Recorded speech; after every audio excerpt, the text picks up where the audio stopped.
Greetings and welcome to episode 158 of the Words About Gamescast, the weekly video game podcast for Words About Games. I am your host, Amy Alexander, and I'm joined this week by Keith Robinson. I'm not pointing. There we go.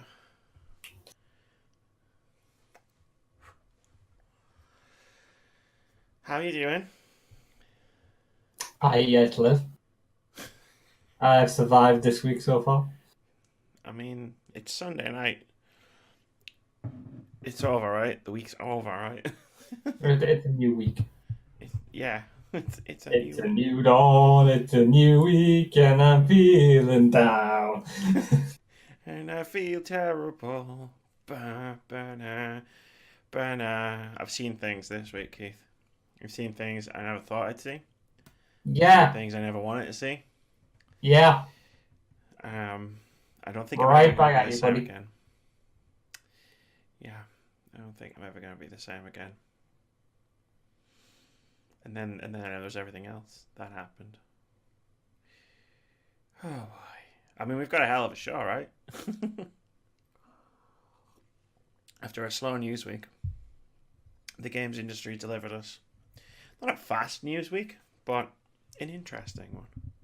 But first, let me tell you about the Words About Gamescast, Keith, because I know you don't know anything about it. Here on the Words About Gamescast, we discuss 5 topics centered around what's been going on in games, the game industry, and gaming culture before we leave you with a list of games that are coming out this week. This week, we discuss a United States Senate bill to ban loot boxes and pay-to-win microtransactions, the escalating controversy surrounding Gearbox and its CEO, Anthem failing to meet its sales expectations, the Riot Games staff walkout, and the plagiarism of a Dungeons & Dragons module by Bethesda Studio. Not on the list, Pro Jared's penis. Should we just kick in? I giving you flashbacks? Why? Why would you... If I have to remember it, so does everybody else. Well, that's not what I remember. I just remember seeing a lot of people resharing an image of him in a Sailor Moon costume. Oh, right. Yeah, I wish that was all people had retweeted on my Twitter. You know how I always say you need to pump up your number of people you follow to get your Twitter moving a bit. This is one of the only times where you had an advantage over me. You didn't see that thing. Yeah. Anyway, start with number 1, as we always do. Of course, before I forget to mention, timestamps in the video description, below the video on YouTube. In case you don't want to start with number 1, we're going to start with number 1. You don't You've have heard too much You can start wherever you want. about loot boxes. We're not going to talk about Pro Jared anymore, unless we make a joke, which we probably won't, because it's very serious. United States Senate introduces bill to ban loot boxes and pay-to-win microtransactions. This is from Jason Schreier over at Kotaku, who writes, Senator Josh Hawley, who is a Republican, right? I'm trying to decipher these initials. RMO. What's MO? Is there a sister state to Massachusetts called Massachusetts that I don't know about? Republican member of office? I've been trying to figure this out for a couple of days now. MO. Like, it's a state in America. Because he's a state senator. Or he's a senator. Yeah. Anyway. Moss Isley. Moss Isley. Senator Josh Hawley, a Republican from the state of Mordor, today announced a bill that would ban loot boxes and pay-to-win microtransactions in games played by minors. A broad label that the senator says will include both games designed for kids under 18 and games whose developers knowingly allow minor players to engage in microtransactions. All of them. Hawley will introduce the bill, the Protecting Children from Abusive Games Act, to the United States Senate soon. In press materials announcing the bill, Hawley's team brought up the Activision game Candy Crush as an egregious example of pay-to-win microtransactions thanks to its $150 Luscious bundle that comes with a whole bunch of goodies. The bill will also likely apply to a host of online games that feature loot boxes and other ways in which players can spend money for real benefits. Quote, I'm sorry, but I looked at this and two neurons flared together. Pay to win? Big bundle transactions. I looked at the $150 and suddenly thought that's nothing compared to the whales that they hook in at Star Citizen. Can you imagine? after all this, Star Citizen dies. I mean, technically it's crowdfunding. At this point, but if the game launches, Well- people like can't catch up because of this bill. This will come up, I think, in our discussions on the subject. Because I feel like, yeah, there's a second bullet point in our bullet point list. Quote, when a game is designed for kids, game developers shouldn't be allowed to monetize addiction. And when kids play games designed for adults, they should be walled off from compulsive microtransactions. Game developers who knowingly exploit children should face legal consequences, end quote. Last fall, the Federal Trade Commission promised to investigate loot boxes following a letter from Senator Maggie Hassan, Democrat, New Hampshire. I know what that one is. Thank you, West Wing. That she wrote in the wake of 2017's string of games featuring the heavy usage of predatory microtransactions such as Middle-earth Shadow of War and Star Wars Battlefront 2.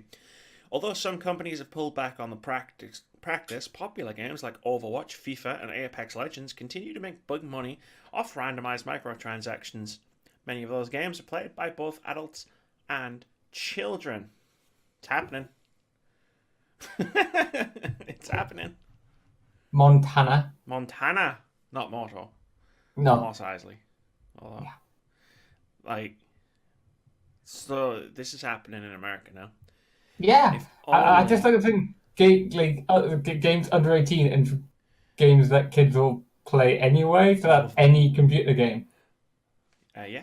Yeah. That games developers or publishers, I guess, will be played by minors, which is Yeah. all of them, because it's the worst kept secret in the world that there are kids playing Call of Duty.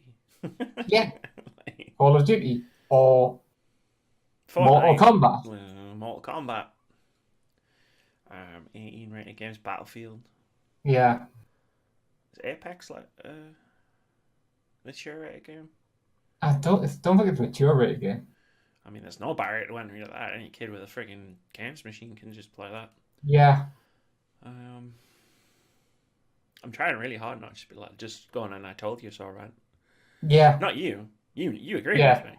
In 2017, before we even had a beta for Star Wars Battlefront, I'm doing it. Before we even had a beta for Star Wars Battlefront 2, when Shadow of Mordor, was it Shadow of War? Shadow of War. Yes, Did its thing where they did that live stream and they were like, hey, check out our loot boxes. No problem. I mean, you were there, right? Like, and I said at the end of the discussion we had on that podcast, like when we were talking, like they need to stop. And I said, no, let them keep going. Because if they push it, someone's going to push it far enough and the government's going to step in and regulate it because it's gambling. And when I said that, I expected it to take years. And it took months. So, the games industry moves quick. What can I say? Any thoughts on the bill itself? I haven't read it, Not the full. but it is basically just any game. Really. Yeah. I mean, this is the problem with the internet, is that you can't guarantee who's age of the person that's typing away at. Even the British government's decision that if you try and get access to a website with mature content, that website has to get in touch with them and then check the electoral. Porn. Yeah, well, not just porn. Porn. That hasn't came yet, but it will. Well, Yeah, I was thinking about mature-rated films and stuff on Netflix and stuff. But it's like all they have to do is just say, "Oh, I'm the parent that lives here," instead of the kid.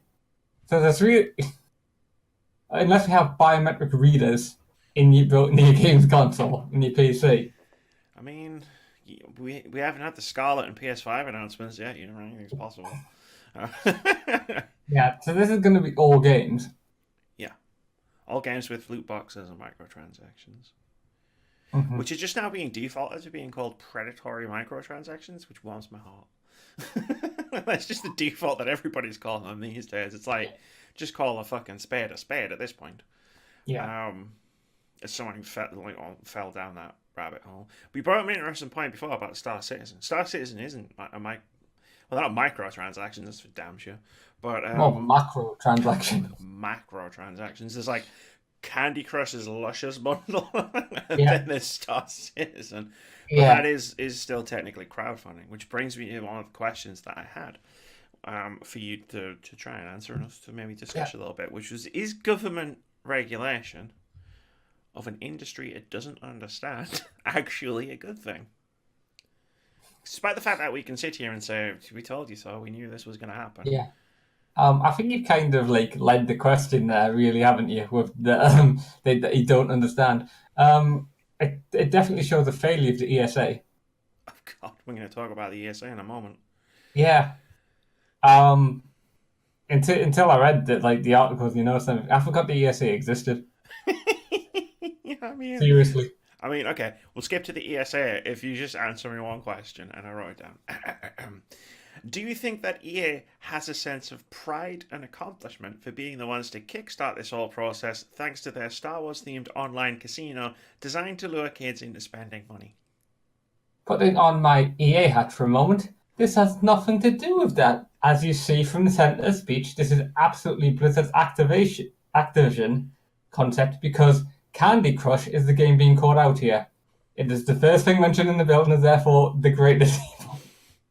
Therefore, it's the only game that's gonna, because our loot boxes are different and our microtransactions aren't predatory in the slightest.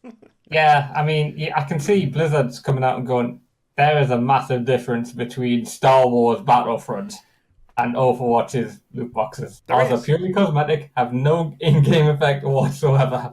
Whereas theirs were needed to actually play the game and win. They do, there is, and you're right. They still trigger the same psychological thing that Indeed. I imagine Star Wars, but I never liked Star Wars Battlefront 2, so like opening a loot box and it's like not the same to me as opening one in Overwatch. But you're right, they are different, and that's part of the problem. That's part of the whole. If they keep pushing it, the quote unquote reasonable ones, and personally, I'm of the impression that no loot boxes are reasonable, are going to be like, well, they're all going to get swept up in it. Yeah. I mean, if this happens, I think the first thing that happens is Blizzard's going to show a marked increase in the amount of money they make off Overwatch for like a week or until the next payday. Because what the first thing they do is, we'll sell sets of like the different like scheme, everything they've already got in there for cosmetics. They'll send like sets. There'll be like the Tracer sets or the Tracer's OG legendary skins, and it'll be like $15.99 or however much that one Mercy skin was that one time. But here's the rub, Keith. Yeah. What counts? Because it's not just loot boxes, it's microtransactions. Could Blizzard even switch over from loot boxes to selling their stuff in a microtransaction store in North America? Remember, this bill is only going to affect North America, but if it affects North America, it's going to affect the rest of the world, I would imagine. I mean, this wouldn't affect all of them, just the United States at the moment. Yeah. Which is their primary demographic. If EA can't put Ultimate Team in Madden in North America, they'll be like, well, what's the fucking point? Yeah. But yeah, no, like, what counts? Like, we can see the end of micro. No. This bill's got to pass fast. So we're into the next stage of loot boxes, where we're not going to hear anything for a few months, and then the bill will go to the Senate, and it'll be the one and only time we might end up talking about the United States Senate. Well, we're supposed to be anyway. Or about Gamescast. I mean, we shouldn't have to talk about the United States Senate on the Words About Gamescast, because there's supposed to be this fucking body called the ESA. Let's talk about them for a minute. The Entertainment Software Association, the video game industry lobbyist group, sent over a statement shortly after the bill was introduced. Quote, Numerous countries, including Ireland, Germany, Sweden, Denmark, Australia, New Zealand, and the United Kingdom, determined that loot boxes do not constitute gambling. We look forward to sharing with the Senator the tools and information the industry already provides that keeps the control of in-game spending in parents' hands. Parents already have the ability to limit or prohibit in-game purchases with easy-to-use parental controls. And I just write underneath that the ESA has conveniently forgotten that Belgium and the Netherlands exist. They also seem to have forgotten that the United States themselves exist in that particular response. But they also forgot that Australia and the United Kingdom performed studies that showed a link between gambling, problem gambling, and loot boxes. So, it's not really a great statement. Yeah. The ESA is useless. It's exactly what I would expect. And the main thing from a lobbyist group, from a very cynical perspective, is just to get the government to do what they want anyway. Mm-hmm. So this is the sort of statement they would come out with. 100%. They shouldn't have happened in the first place because the ESA. I think the title of the thing as well is quite inflammatory. To protect the children. Where did you think this was going to end? Like 2017, the Hawaii senator, I think he's a senator, the Hawaii United States representative, who is a personal hero of mine, stood up and said, specifically said that it was a Star Wars themed online casino designed to lure kids into gambling. If red alert sirens have been going off at the ESA since then, which they obviously haven't, because their entire existence is based around the fact that they're supposed to protect the games industry from itself. And they've had a year and a half to get this shit in order. And they didn't. And as soon as the guy in Hawaii, whose name I wish I could remember, but he's still a personal hero of mine, mentioned kids, they should have known that there was a bunch of senators and Congress people and other American politicians who were suddenly going to be paying attention to this because he said kids. It's about the kids. Won't somebody think of the children? The ESA didn't. So now the government is. I mean, the ESA is like a lobbyist group as opposed to a regulating like a self-regulating body. Well, they were formed in the 90s. The last time something like this happened. I don't know if it was the last time, but the time this got big when Mortal Kombat was a thing. It was Mortal Kombat specifically, but it was about violence in video games in the 90s. And it was to make sure that, governments wouldn't regulate video games because governments don't know anything about video games. Sad but true. So someone was asleep at the wheel. Sorry, Keith. I just wanted to give the context of the ESA's existence there. You may continue. Yeah, I wasn't so much saying why it formed. I was just saying it's not so much as whatever they say. Any games developer is completely free just to ignore it, which is why they're useless.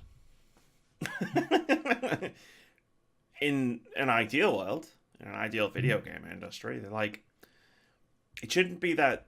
It should always be that they're free to ignore what the ESA says, but the ESA should be giving them good advice so that they don't ignore what the ESA says.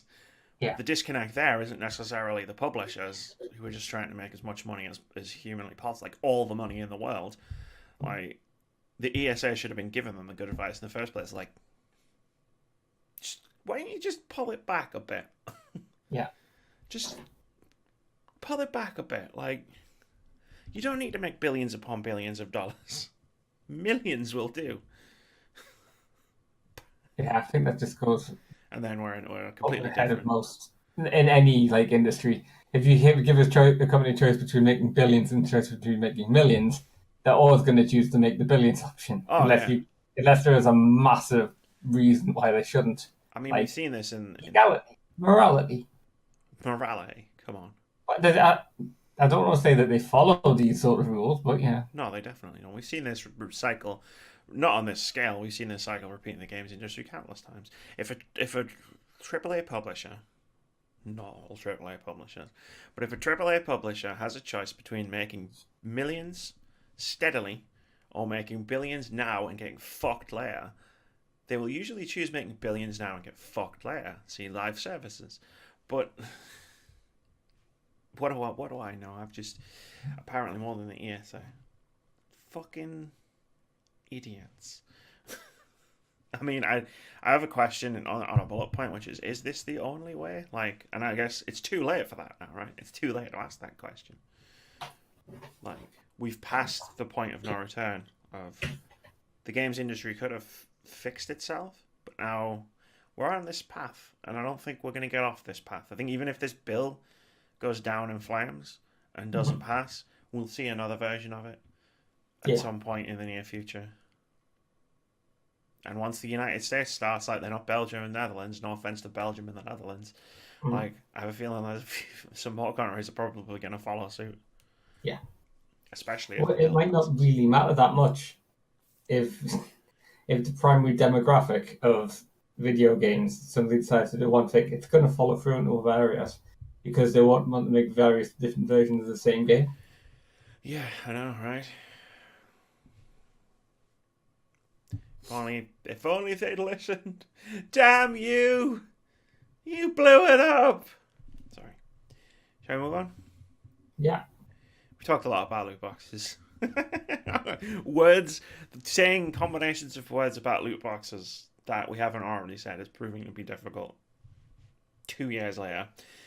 Let's go to number 2. Tensions between Claptrap voice actor and Borderlands studio reach fever pitch. This is from Emma Kent over at Eurogamer, who writes, if you thought the Borderlands 3 drama was going to stop at Gearbox CEO Randy Pitchford's ongoing lawsuits, his Twitter tirade over microtransactions, or the Claptrap voice actor's claim he wasn't paid for his performances in the first 2 games, I've got news for you. The latter dispute has evolved into something truly nasty, with Claptrap voice actor and former Gearbox employee David Eddings claiming Pitchford once physically assaulted him in a hotel lobby.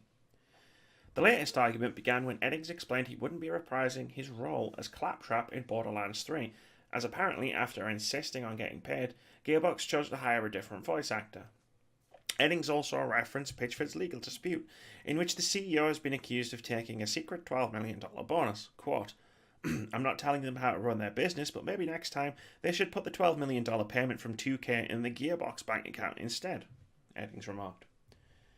Pitchford then stated Eddings was paid very handsomely during his employment and was made a relatively generous offer to reprise the role, but turned the opportunity down.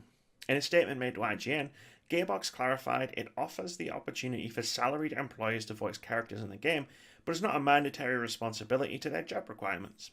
Gearbox says Eddings was offered an industry standard rate, but an agreement could not be reached. Unfortunately, Pitchford then felt the need to call Eddings bitter and disgruntled about having been terminated on Twitter, adding Eddings was actually offered 2 times scale to do the performance. Just going to take a sip. No problem. This brings us to the current state of affairs, in which Eddings claims Pitchford physically assaulted him in 2017.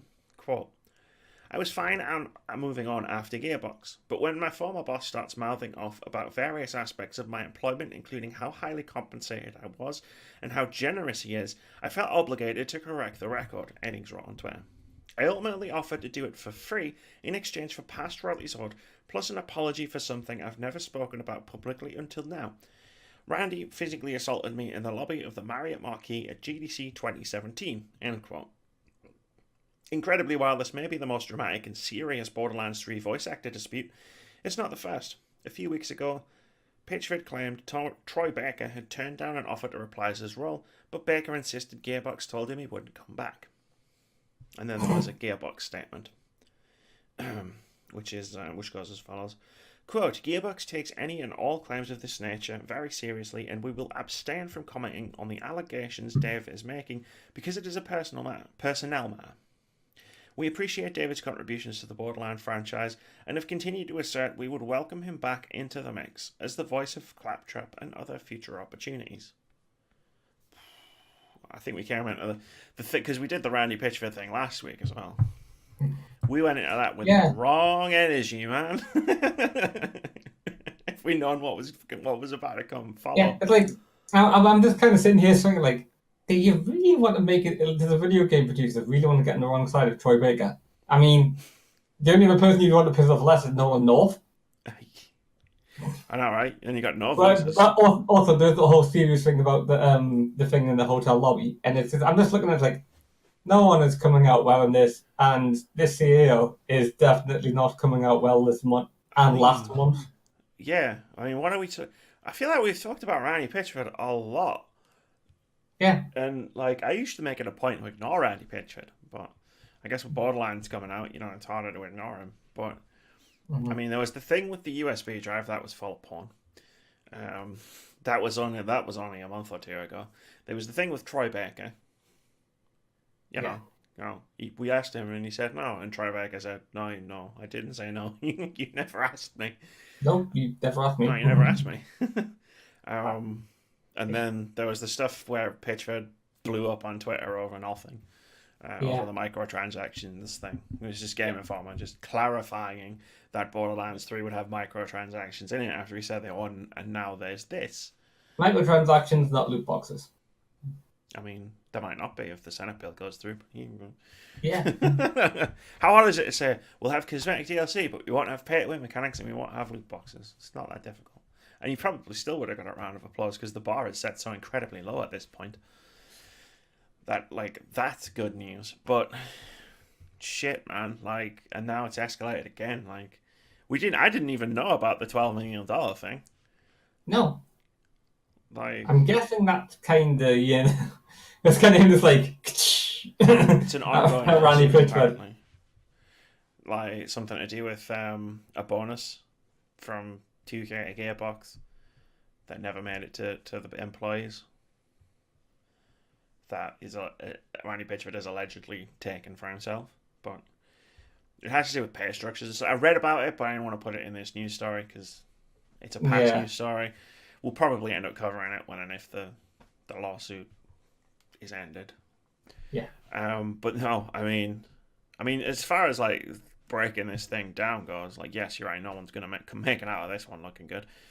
I don't believe anything Pitchford says about Ennings being offered the role of Claptrap purely because of the Troy Baker situation. Because I feel like now we've had two different people, two different voice actors. And I know Ennings technically is just a dude, not necessarily a professional voice actor, but he is because he did Claptrap. So it's the whole strenuous sacrifice against we offer people who work here a chance to become massive stars. Yeah, I mean Claptrap, he did a really good job as Claptrap. I played the first two games, the second game. I've seen a wedding proposal read out by Claptrap before. I know what the guy sounds like. But he's come out now. Two people have said where he's trying to say this is what happened, and both of those people have fired back. No, it's not. Yeah. So on that regard. I don't trust Pitchford. I just don't. Now the other thing, I ain't touching. I'm not gonna say it's he said. It is. It's unless that hotel has kept the footage of their lobby, because I would imagine they're gonna have security cameras in the lobby. Most hotels do. There's not really gonna be a way to figure out what's going on, and even then we still wouldn't know what kicked it off. No. Well, I mean, let's not get into victim blaming. Whatever kicked it off, I mean, assault is assault. Yeah. I always listen and believe and stand with survivors of abuse.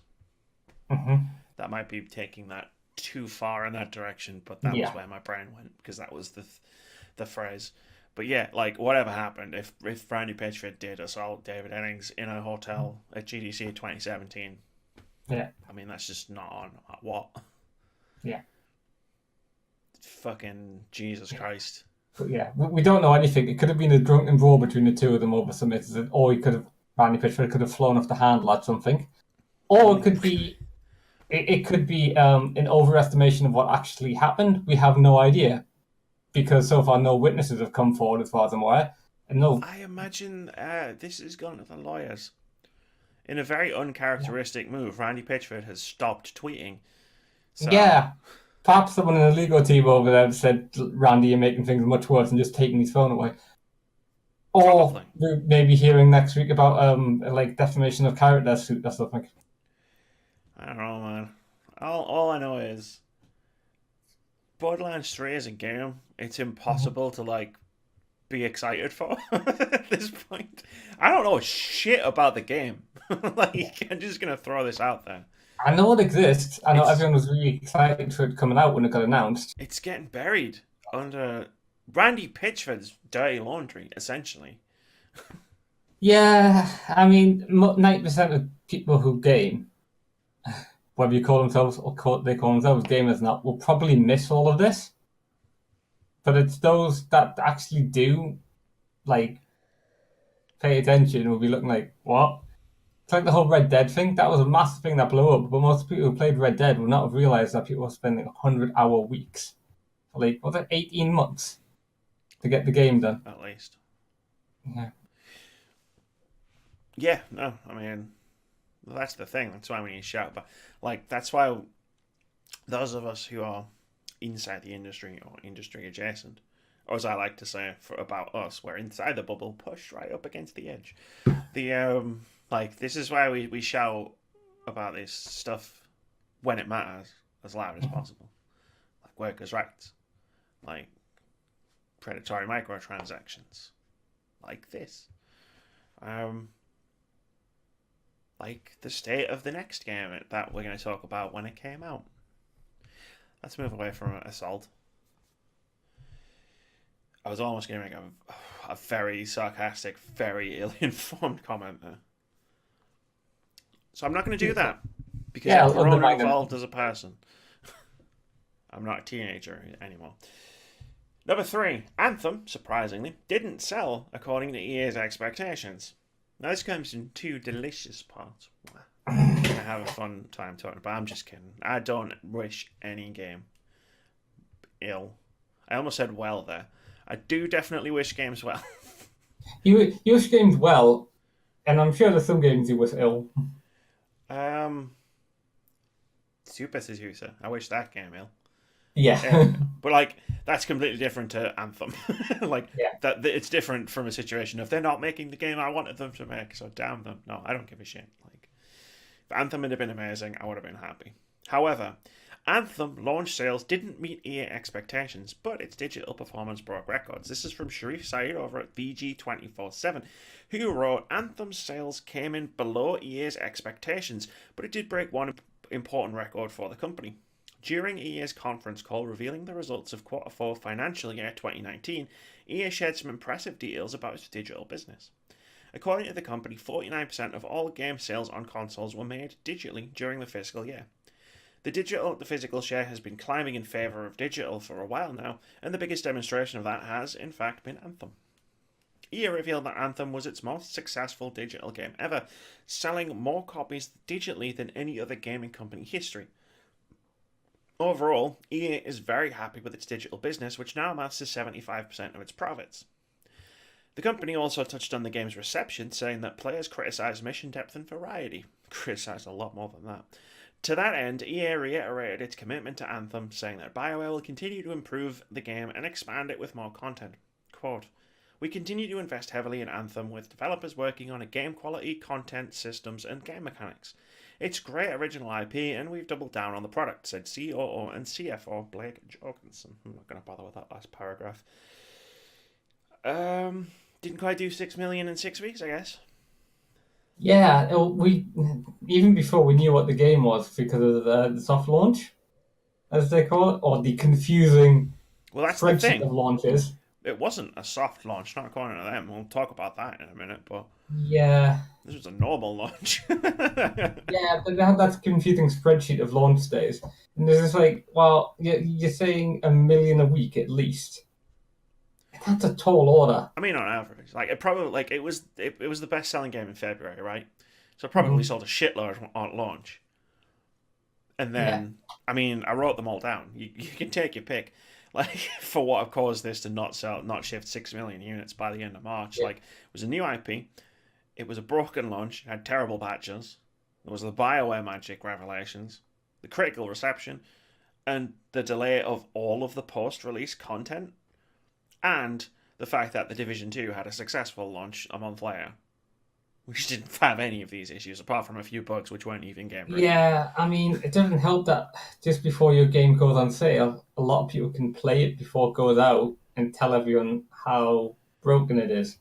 what we were doing, right? Like I mean, I can't speak for everybody because it was a subscriber thing, not a reviewer thing, but I was being a very responsible YouTuber and Twitch streamer and telling people what the crack was with the game. I remember you playing that briefly, and me making that looks a lot like Vietnam, because it was just like constant combat that was going off on the screen, like rains of bullets and stuff. And I can't remember word for word your reactions to it, but it was sort of like energetic and boring at the same time. I It was was somehow, I remember we started a podcast and I was talking about Anthem. I was playing Anthem and I was somehow bored yet compelled. I yeah. didn't say compelled, but I was somehow playing it, but also bored at the same time. But like, yeah, bored and not bored simultaneously. Bored and engaged, I think I might have said. Boredom won out in the end. Very, very quickly. But I mean, there was so much against this game. Like, even if it had just had a rough launch, would have been one thing. But then throwing all the other stuff on top of it. Like, this is the second BioWare game that's released recently that's had an EA access preview thing where people can play the game a week in advance. That has backfired spectacularly. Because when I Spec Andromeda, I came on a podcast and I said the same thing. What the fuck is this shit? Like, the week before it came out, I played it. I played the 2.5 hours that the game let me play of the story mode, and I was just like, the fuck? And then as it turns out, as soon as literally the second you get past that point, the game opens up and becomes more like a Mass Effect game. But, you know.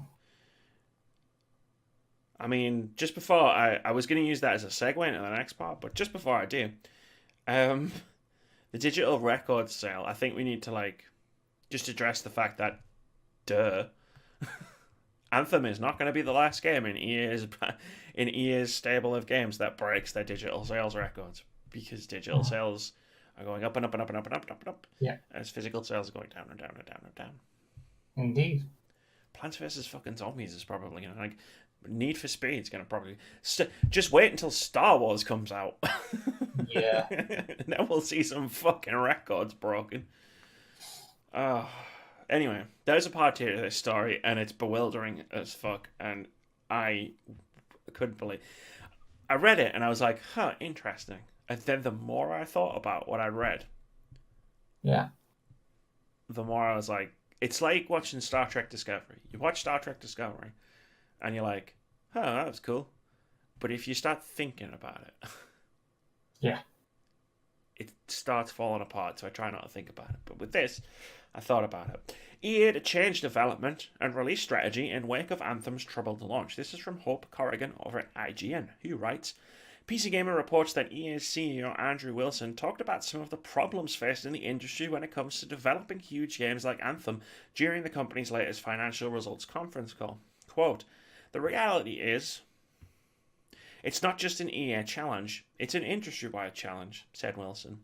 "You're moving from what was initially a BioWare game, which would be somewhere between 40 and 80 hours of offline play, to 40 to 80 hours of offline play plus 100 or 200 or 300 hours of elder game that happens with millions of other players at scale online." End quote. Wilson also talked about the difference between releasing such games in the West compared to Asian markets. In Asia, such games are released by having multiple tests or soft launches in smaller communities before launched at full scale.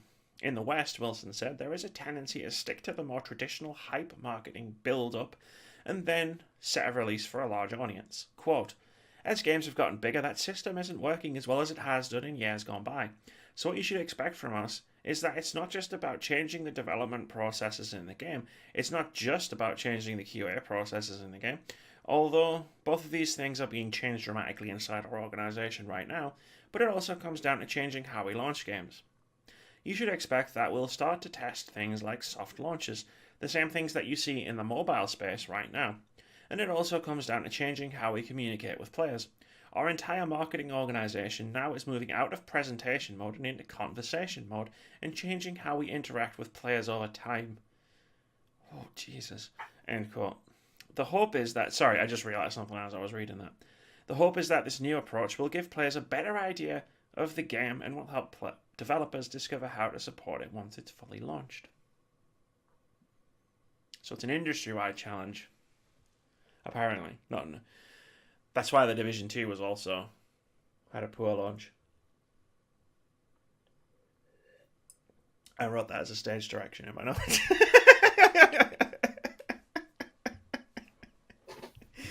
I mean, what? Volkov, do the dance of joy. What the shit was that statement? Like, on the surface level, I was like, oh, cool, that's really interesting. They're going to, like, look at, like, doing different things when they release their games. But then I actually read it, and in the context, and put it to the context of, like, everything. Like, not everything, but, you know, everything to do with EA and BioWare and Anthem and video games. And I was just like, what the fuck? I mean, what the fuck? Like, that's a genuine question, Keith. Hopefully, this means that we're not going to have the nightmare launch of a incredibly broken Dragon Age game, which is rushed out. I don't know anymore. Hopefully. I mean, the huge games issue, yeah. I mean, surely the problem wasn't that Anthem was a huge game. But it was the way that it was developed. I mean, the whole game was developed in like 12 to 18 months because BioWare Magic was going to save the fucking day. Yeah. I mean, when you read through it, was like lack of direction, issues between two different studios, lack of proper leadership. Focus. I was fixing the autofocus. Sorry. Right, I thought that was the reaction was to me. Anyone's on the podcast. No, I was just autofocused because I moved my camera and lost focus. So I was just refocusing my camera. And now I have to try and regain focus. So yeah. God. Oh shit! Sorry. I hold my hands up. Blame my camera. Yeah. Stupid camera. But yeah, so there was a total lack of leadership. Yeah, so a lack of leadership at the studio. Well, studios. Studios was Austin and yeah, and it was just like it seemed like it was just kind of lurching along, and then there was this sudden and urgent need to please the EA president over everything else, and it just led to catastrophe. I think there was a sudden and urgent need to hit the release date that BioWare had said they were going to hit. Oh, sorry, the release window. The reintroducing the flying mechanic after the EA president had not liked the ground-based shooter. I mean, I can't imagine Anthem would have been a good game without the flying mechanic. Yeah. Like, the flying mechanic was one of the best parts of the game. But, yeah, no, I mean, and that was endemic of a larger problem of, like, they didn't know what the fuck they were making. All the way up until bloody E3 when it was revealed. They still didn't know what they were fucking making. Like, but yeah, sure, the problem's the way you release the game. I mean, the way you release the game was a problem. That doesn't mean you need to have soft launch. Like, the last thing Anthem needs is more launches. Like, it's more release dates. Like, if it had just had one release date, it wouldn't have been any better. They probably would have sold more copies, like, cynically speaking, because less people would have been on social media going, this game's pretty fucked. Yeah, I wouldn't have a couple of like 1,000 people on Twitch the week before it comes out. Just being like, this game's pretty fucked. And it's not that fun. And I'm so happy I didn't include it in my most anticipated games of the year list. So a lot of people do that. And I was like, I've been burned before. Yeah, and then I wrote a note saying, in fact, soft launches are partially what got you in trouble in the first place. Because the thing is, like, you can talk all you want about mobile games and about China and about Asia. Like, Asia's a different market to the West. Yeah. And Japan, to be honest. Like, when you talk about Asia, you're talking about China specifically. Because it's a huge independent market. It's cut off from the rest of the industry. But it's a different world out here. Like, when you're talking about doing a soft... As soon as you do a soft launch, if it doesn't have an NDA, people are going to be talking about the game. Whether it's good, whether it's bad. And then people are going to take those impressions. There are probably still people out there who think that the Xbox One is an always online console.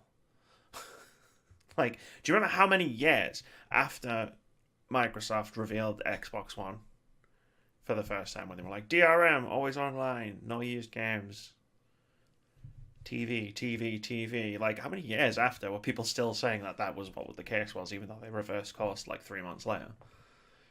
Like, if people can talk about your game, they're going to talk about your game. And if they're building positive hype, that's great. But if they're building negative hype, that's not great. And people aren't going to forget that in a hurry. There's a reason marketing and PR in video games works. In AAA video games works the way it does. And I feel like EA are losing. I don't know whether they're losing sight of that or they're just trying to make excuses to the shareholders for why Anthem missed its sales target. No, it wasn't because of this. It was because of this. So we're going to do something radically different. I mean, they're predicting a bounce back off of the back of sports, Star Wars, Plants vs. Zombies, and Need for Speed, which is optimistic. Wow, Star Wars made them a lot of money. Funny enough, they're talking about selling 8 million units of Star Wars, and unlike before, when they said 6 million Anthem, I mean, our reaction was exactly the same. We were like, that's probably not going to happen. Well, 6 million in 6 weeks, and I'm like... But they're talking about selling 8 million units of Jedi. And I'm like, yeah, probably. Yeah. I can see, yeah, totally. It might be a new sort of game, but it's not a new IP. It's fucking Star Wars. Yeah, it's Star Wars. All it has to do is be better than Battlefront and not cause government regulation. And, it should be okay. So, it's Respawn Entertainment. Respawn Entertainment today are what BioWare were for EA. They're the golden studio that seemed to be able to do no wrong. Like Titanfall 2, Apex Legends, Jedi. Crazy, right? Mm-hmm. Crazy. Anyway, let's move on. Over 150 Riot employees walk out to protest forced arbitration and sexist culture.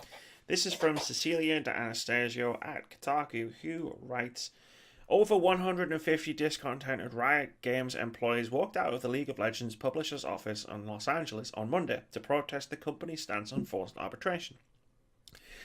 Standing in a parking lot on Riot's campus, employees held picket signs and gave impassioned speeches. Quote, we're asking that forced arbitration be ended for all past, current and future Riot employees, including contractors and in current litigation, said Jocelyn Monahan, a social listening strategist at Riot, in an interview with Kotaku. Standing in front of a sign reading Riot as Unplugged, a play on Riot's internal Riot Unplugged meetings, Monahan would later tell her assembled colleagues through a megaphone, asking to feel safe does not make you entitled. I'm just going to skip ahead a bit because this is a really long thing. Yeah. The protest appears to be the first labour-related... You should go and read the whole thing over at Kotaku because I already pruned it down a bit. It's a really good article. But anyway, the protest appears to be the first labour-related walkout for a large game studio like Riot. The company's management is allowing its employees to participate and has urged managers to be accommodating and understanding. In an email to Kotaku on Monday morning, a Riot representative added, quote, we respect rioters who choose to walk out today and will not tolerate retaliation of any kind as a result of participating or not, end quote. Giving a speech, one current Riot employee announced she was quitting in 2 weeks. Quote, I'm quitting because I don't want to see people who were protected by people in high places in Riot, the employee said. 2 higher-ups at employees at Riot Games, including the COO, have been retained at the company, in the COO's case, after a 2-month unpaid leave. Despite several complaints against them to HR and otherwise being accused of everything from gendered promotion strategies to ball grabbing, in Kotaku reports, adding that she's worried that she'll be labelled a red flag, she continued. I don't even spend time with my husband who works here because I worry that he'll also be labelled.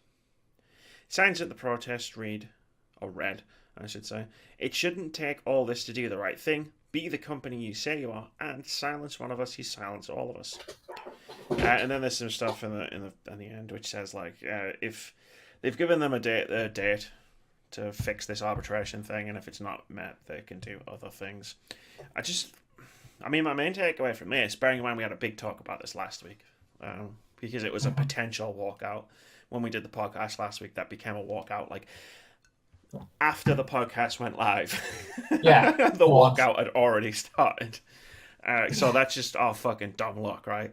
The main thing, like, there was one of the signs which said it shouldn't take all of this to do the right thing. Like, indeed. I mean, they're disgruntled enough to walk out. It's never happened at a company the size of Riot in the games industry before. So that says something right there about, because we talk a lot when we talk about stories like because obviously this all stems from the big expose Kotaku did last year about sexism and misogyny and toxic work culture at Riot Games. And when we do stories like that, we always discuss it and want to take a wait and see approach, like, because the company inevitably comes out and says, we're going to do better, we promise. And I mean, it's fine saying that. It's fine saying that, but you want to, and then they come out with things, and then we're like, we read them, and they're like, right, but how is it going to look 6 months down the line, a year down the line? Like, are you actually changing, or did you just say you were to try and get put the PR fires out? And for all the things that Riot have said in the past 6 months ish, the past months since the story broke, 150 of their employees just walked out on Monday in protest. So that tells me that they're not moving very far down the road, because this was instigated by the forced arbitration story that we read last week. But I mean, that wasn't the only concern that was brought up. It was the fact that the company CEO still works there somehow, and people seem to be mad about it, which is fair enough. They're allowed to be mad about it. You sounded like and what the hell is it with ball grabbing? Like, why do dudes do that? I've never understood that concept. Like, I mean, I've seen it a couple of times in, like, American comedy programs and stuff, and it's like, I know ball tapping was a thing that was mentioned. It's done it again. I know ball tapping was a thing that was mentioned in the original article, and it's like, why do you run around flicking each other in the nuts? What would you grab? Like, what? What? I don't get it. I don't understand, Keith. Yeah. In Britain, if you go for someone else, it's like, no, it's fight. That's not fighting talk. That's fighting words. I mean, yeah, that's not words. That's just a fight. Yeah. You just started a fight. Yeah. It's like, then fight words. They're not words. Smack. They're not words, and then you get headbutt. Yeah, they're not words. It's like, then fighting words, and if the person tries to correct you about words, they leave themselves vulnerable, because I don't know any men that would be comfortable having, a man that they would randomly go for the balls. That's not something that happens in Britain. No. I mean, it probably is. In, like, I don't know, somewhere in Britain. There's probably somewhere, right? But yeah, it's just like, it's not a thing that I've seen. Like, the dudes in my workplace aren't running around grabbing each other's nuts. Like, no.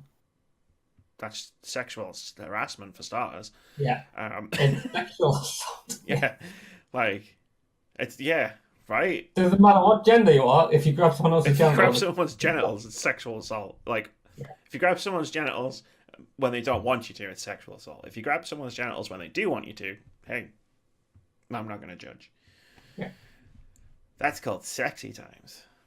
Where did this conversation go? I think we were trying to have a respectable conversation about the walkout of Riot. We were trying to get in the mindset, or you were trying to get in the mindset, I think, of like the whole ball grabbing thing, and you just couldn't understand it. I still it might be a culture thing. But I mean, reset. Blah, blah, blah. Unionize? Yeah. I showed it last week. You get the show this time. Like, let's do it. Do it, games industry. Do it. It won't fix all of your problems, but it might fix some of them. Do you have any thoughts? No, I mean, I did see a wonderful some tweet after we put our thing up last week. Was it Delta in America who spent a load of money on flyers saying that you, for the $700 a month, you'd be part of a union for, which isn't the right amount anyway. You could get so many video games and stuff. Fucking Jesus! I was the one that retweeted that on your timeline, I think. So I remember I appended the quote retweeted it, and I said, like, you probably don't want to mention video games in any context when it comes to unionization right now. Also, fuck Delta. Yeah, I remember seeing that. Yeah. You could spend the $700 a year you would spend on a union, you could spend on a video game console. Here's another Yeah. fun fact for you, Delta. The people who are in unions in that industry versus the people who aren't are like thousands upon thousands of dollars better off. Yeah. I saw the breakdown on Yeah, the because it was someone called an artist called Nurse Normal who works as a psychiatric nurse who reposted it, and it was the one she did had someone breaking down how much money you got extra if you're in a union if as you're in a opposed to if union, you were. yeah, it's like you could buy all the consoles and a PC, a gaming PC, and all like fucking shitloads of games. Like, fucking Yeah. idiots. Oh man, unionize the games industry. I'm gonna get a t-shirt. I'm gonna get us both t-shirts. It's just unionize. And every time a story like this comes on, we're gonna whip off whatever we're wearing, and underneath we're gonna have the unionized t-shirts. I mean, I'm not in the game industry, but I am in a union. I can always try and find out if I could get a T-shirt.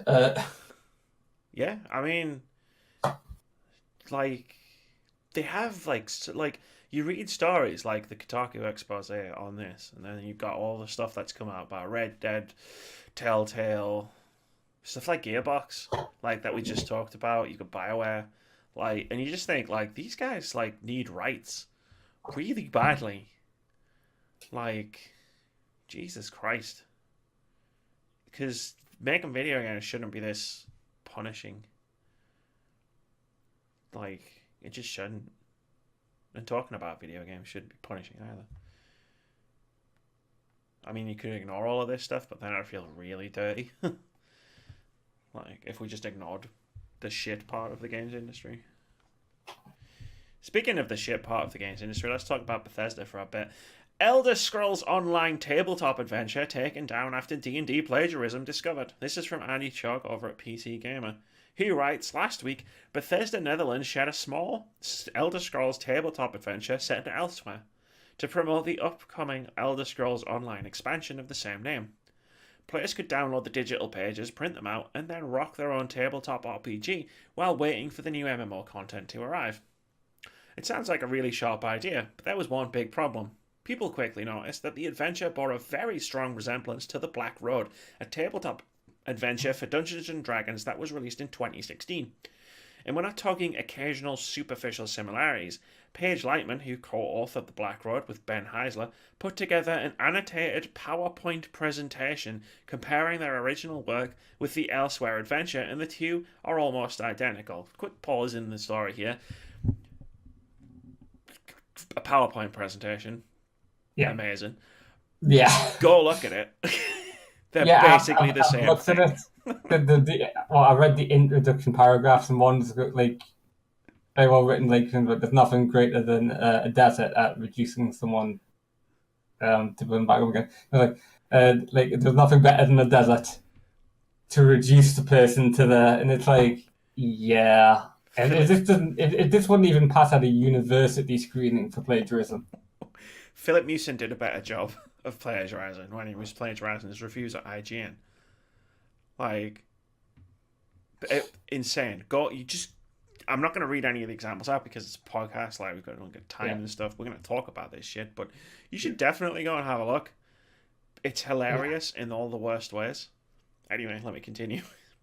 The Elsewhere adventure was taken down quickly once the plagiarism came to light, and Bethesda said on both Twitter and Facebook that it is trying to determine who is actually responsible for the plagiarized content. Tweets announcing the adventure are also gone, and so is Lightman's PowerPoint presentation, although you can still catch it on Ars Technica. Lightman said in a follow-up tweet that she's going to let the powers that be handle this. And that's how you know it was definitely plagiarized, because within, I don't know whether it was hours or days, like, Bethesda didn't turn around and say, we're going to look into this. Like, all right, we need to check this out. They literally just took one look at it and went, fuck, and just took the whole thing down. Yeah. I mean, you can always tell what's happening. It's like, oh, this is a really cool idea where we get, like, a tabletop version of our game out there. Because other games have done it before. I have the World of Warcraft and the Warcraft 3 RPG books mounted back in my library. Yeah. And it's like, oh, this is a great thing to do. It's like, everyone knows Elder Scrolls, we can get this out. And it'll be like, they farmed it out to somebody, either in-house or out-house, and that person hasn't obviously realized how long it takes to do like a module, like a game campaign. Wizards of the Coast, the people who make D&D do like one big thing a year. They do one big module a year. That's like what a year. I've got a feeling that the whole Bethesda thing was meant to go a lot quicker now. And they probably looked at all of the fan like ones and all of these hundreds of D&D modules and stuff, and this one goes, you know what? That would probably be. No one's going to notice one out of all of these hundreds that have come out in the last few years alone. But there's one sort of person who will notice that sort of thing, and it's geeks. And that's a nerd. So, yeah, I mean, any DM who's going to run a campaign will read through like the entire campaign before it sits down and does it. There's going to be a lot of overlap between DMs and people who play Elder Scrolls because they get to play the game. They get to be the player for it instead of always being like the DM and running things. They're going to notice if this is going to be a campaign they've played before. And they're going to notice it within like 2-3 pages. Because in the first page, you're like, and they're like, this seems kind of familiar. By the second, and the third page, yeah, this is definitely something I've run. Or something I thought about running and read the book. Yeah, right. Like, I mean... Sorry, I got lost there. No, that's fine. I mean, you're a DM, right? Like, this Yeah. boil your piss. But, I mean, there's got to be... I mean, that's not just, like, taking into account... There's got to be a lot of crossover between D&D and fucking Elder Scrolls. Yeah. Jesus. Yeah. And amongst players and DM, there's going to be a lot of crossover. Like, I'd be all over this if we weren't playing D&D. Yeah. And it was like, oh, there's an Elder Scrolls RPG. Fuck. Like, if we were looking for a game. Yeah. I'd be like, fuck, let's do this. Elder Scrolls is awesome. Like, the world and the setting and stuff. So, like, yeah. But it's just, what, like, here's my question. To bring it back around to the video game industry. Yeah. What on earth is happening over at Bethesda right now? Because it's just been a fucking garbage fire for the last... I was going to say, like, 6 months. No. Yeah? No. When was paid mods? Because I feel like when paid mods happened, that was the start of the garbage fire. It wasn't after E3, but the one before that. Yeah. Where they had the They had the cartoon as an E3 sort of presentation. Wolfenstein. The map. Wolfenstein and Evil Within were at the E3 press conference. Yeah, so it wasn't that one, but the one before that, and they went on about the mods, whatever. It wasn't in everyone's going, that's paid mods. Yeah, they're not paid mods, and everyone was like, yes, they are. That's exactly what they are. But, like, paid mods. Fallout 76? Like, how many different controversies do you want me to list about Fallout 76? Nylon bags? Like... I am willing to give Bethesda the benefit of the doubt on this one, because I'm sure, I'm like 100% sure this wouldn't have been an in-house thing. They would have hired someone to do this. Sure. Because... But it piles up. I can't see them getting the right... Unless they decide to farm it off to the writers of like the Elder Scrolls game. I don't... I've got a feeling that this farmed it off to like somebody. The writers are probably a bit between work right now, right? Yeah, I thought after I said it, but yeah, it's like... But it's just so many things, and they're all the same bleeding company. Yeah. Like, yeah, I get it. It probably wasn't Bethesda Studios that did this, which is fair enough. Probably technically the information, the thing that they produced isn't plagiarized, is probably not the first thing that came to that mind. But it's just everything. I mean, did you see the Rage 2 tweet a couple of days ago? I was going to mention the Rage 2 tweet when we got to the games out this week with the Who are you? Who even are you? Oh, who even are you? Who even are you? Yeah. To Paul Tassi, who wrote an article about Rage 2 on Forbes, the title of which was something like, I don't know Rage, like, Rage 2 is out in 4 days, and I didn't even know. And you read if you actually read the article, he's like you were when Square Enix dropped the ball on Tomb Raider last year. Yeah. He's like, I haven't seen any marketing for this. It's like, you announced something like months ago, there was like a hands-on demo, like last year, why aren't you marketing this game? Yeah. I can totally understand someone saying that in that, they're like, wrote that article. Get hyped for this game, and then the reaction from the developers like... Yeah, that's what Paul Tassi wrote. the Rage 2 Twitter account was like, lol, who even are you? And I was just like, fuck you. Like, that was my initial, like, knee-jerk reaction, was just like, fuck you for saying something like that. Like, even if he was being genuine, like, take fucking criticism. Jesus. As a market, that's a bad play on a marketing thing. I've literally seen people turn around and say they're not buying the game now. Yeah. And I'm not talking people as in, no offense, like normal gamers. Yeah. I'm talking like influencers have just turned around and gone, nah, I'm done. I'm not, nah. Because the thing about influencers is they got plenty enough to play these days. Yeah. I mean, there was that thing about influencers, like YouTubers that are playing less games than they used to. But yeah, it's like, it's an easy tick off if you can just go, yeah, they did something I really didn't like, so I'm not going to play this game on my channel. Yeah. I mean, I think of the games that I've got a list somewhere, and I'm just like, fuck.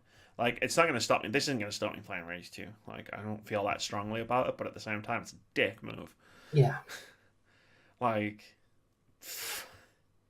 and then and then it plays into that larger thing of game journalists versus gamers versus the industry, which like we should like. It's like we should be moving away from. We should be trying to move as far away from that as possible, because that's basically gamer. You know, that thing with the gate, that shall not be named. But we should need to be moving as far away from that as possible. And then, like, when you see fucking Rage 2, be like, nope, gonna drag us right back into this, because I don't know if you've read the reply. Don't. Just don't. It's not worth it. Anyway. I see you actually wrote that note about the people who would notice plagiarism. Yeah. I was like, oh, I've got another bullet point. Oh, wait. That's the thing that you mentioned. Let's move on to games out this week. Keith, you take the first one. I'll take the second one. Fear 2, The Shattering, finally comes out of early access. I have played the first one, I believe. It's been in early access for a while, but comes out on PC on May the 13th. Then we've got Rage 2 on PS4, Xbox One, and PC coming out on May the 14th. Also on May the 14th, we've got A Plague Tale Innocence coming to PC, PS4, and Xbox One. And then on May 16th, we've got two games. One is the Castlevania Anniversary Collection on PC, PS4, Xbox One, and Switch. And the other is Bubsy Paws on Fire, PC, PS4, and Switch. I mean, my pick of the week this week is obviously Bubsy. It's not Bubsy. It's A Plague Tale Innocence. Why? I can't tell you right now. But if you come back to the YouTube channel tomorrow, I'll tell you all about it. I've been playing it a lot. But I'm also under embargo on the day that this podcast comes out, which is a shame. Well, I don't know. You know how when I do a video review impressions, and like 9 times out of 10, I'm usually on the lower end of the scale as far as like the critical consensus goes, because I don't like video games. Well, as some people would tell you. Well, I feel like, obviously not knowing where everybody's opinions is falling, because it's a review embargo, I feel like I'm, with A Plague Tale Innocence, I'm going to be on the higher end. Right. I feel like I'm playing this game, and I'm like, I love this game more than I think a lot of other people are getting. Yeah. You see something in it, but you're not sure other people will. Yeah. You never know. You may be pleasantly surprised. If it comes out and it's got like a Metascore of like 85 to 90 or something, I'll be like, alright, cool. But then I'll be like, damn, I'm just another one of the voices. I think I actually prefer it when my opinion like strays from critical consensus. As much as I make jokes about it, like all the GIFs I was posting leading up to when I did my Sekiro video. Like the pitchforks and the office GIF of like, I'm posting my thing. Because I didn't like Sekiro very much. Or when I did Metro. But then people are weird at how they react to things. You know, when we did the Rape Day video, the podcast, and like literally someone watched that that podcast, disliked that video, went back, and then went back and disliked a load of it. Videos for like 4 weeks and just disliked everything. I was like, fucking damn. On the one hand, Jesus. Like, you really didn't like our opinion on that. On the other hand, where's your commitment, bro? I got hundreds of videos. What, you only disliked 4 weeks worth? You get bored or something? Yeah, it's only four videos. 4 podcasts. There's a lot more videos.